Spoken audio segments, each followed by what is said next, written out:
আসসালামু আলাইকুম ভাই বোনেরা, কেমন আছেন সবাই? তো আমি আপনাদের মাঝে আরেকটি ভিডিও নিয়ে হাজির হয়ে গেলাম। এই যে দেখেন, আজকে সারা দিন অনেক বেশি রৌদ্র,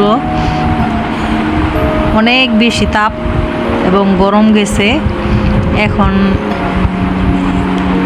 4:30 বাজে। দেখেন কত সুন্দর মেঘলা আকাশ করছে। এখন হয়তো বৃষ্টি নামবে। খুব এবারের আবহাওয়াটা খুবই ভালো গেছে। গত বছরের মতো এত গরম যায় নাই, তো বৃষ্টি নেমেই পড়ছে। তো গত বছর অনেক গরম গেছিল, তো আজকে গত 2 দিন যাবৎ খুব রৌদ্র উঠে এবং অনেক গরম। তো এখন দেখেন আল্লাহর কুদরত, কত সুন্দর বৃষ্টি হইতেছে। আবহাওয়াটা আবার আগের মতো ভালো হয়ে গেছে। বৃষ্টি হইলে মানুষের মন মাইন্ডও ভালো থাকে, ঠান্ডা পরিবেশ। তো এই যে দেখেন আমার মেয়ে, বৃষ্টি একটু থামছে, আগে ভিজছিল, এখন এই যে বসে আছে। বৃষ্টি নামবে, আবার অন্ধকার হয়ে আসছে। আমরাও ছোটোবেলায় এরকম করতাম। কি আপনারা কি এরকম করতেন? আমার সেই ছোটোবেলার কথা মনে পড়ে গেছে, আমার মেয়ের কথা, মেয়ের এই ভিডিওটা দেখে, মেয়ের কীর্তিকাণ্ড দেখে। দেখেন আমার মেয়ে এই প্রচণ্ড বৃষ্টি হইতেছে, তারপরেও বৃষ্টিতে ভিজতেছে। তো আজকের যেরকম পরিমাণে গরম গেছে, এইরকম পরিমাণে বৃষ্টি হইতেছে, খুব ভালো লাগতেছে আমার। তো এখন তো খাওয়া লাগবে, একটু রান্না বাড়া করে নেই।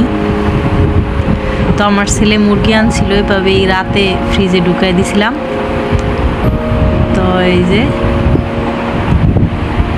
রান্না কেটে ধুয়ে পরিষ্কার করে নিলাম, এবার রান্না করে নেব। এই পাশ দিয়ে ভাত বসাই দিলাম, আর এদিক থেকে মুরগিটা রান্না করে নেব। তো প্রত্যেক দিনে কীভাবে রান্না করতে ভালো লাগে না।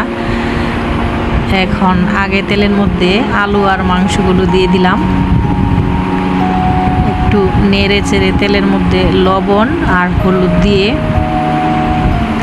মানে একটু ভেজে পানিটা সারাই নিব। আস্তে আস্তে মশলা দিতে থাকবো আর কি।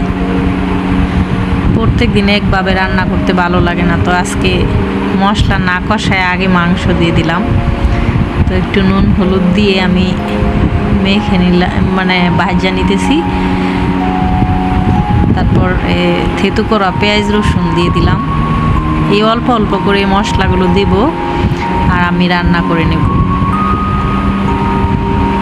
তো আমার ছেলে মেয়ে এই মাংস খুব পছন্দ করে, তো আর কিছুই রান্না করব না। আমি অবশ্য খাইতে পারি না।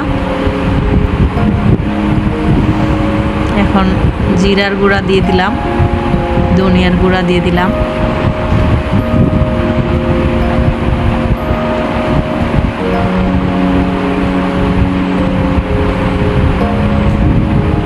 বেশি করে মরিচ দিয়ে দিলাম। ব্রয়লার মুরগির মধ্যে ঝাল না হইলে ভালো লাগে না। তো আমরা এমনিতেও একটু বেশি ঝাল খাই। গরম মশলার গুঁড়া দিয়ে দিলাম। এখন নেড়ে চেড়ে এটা একটু মিশিয়ে নেব।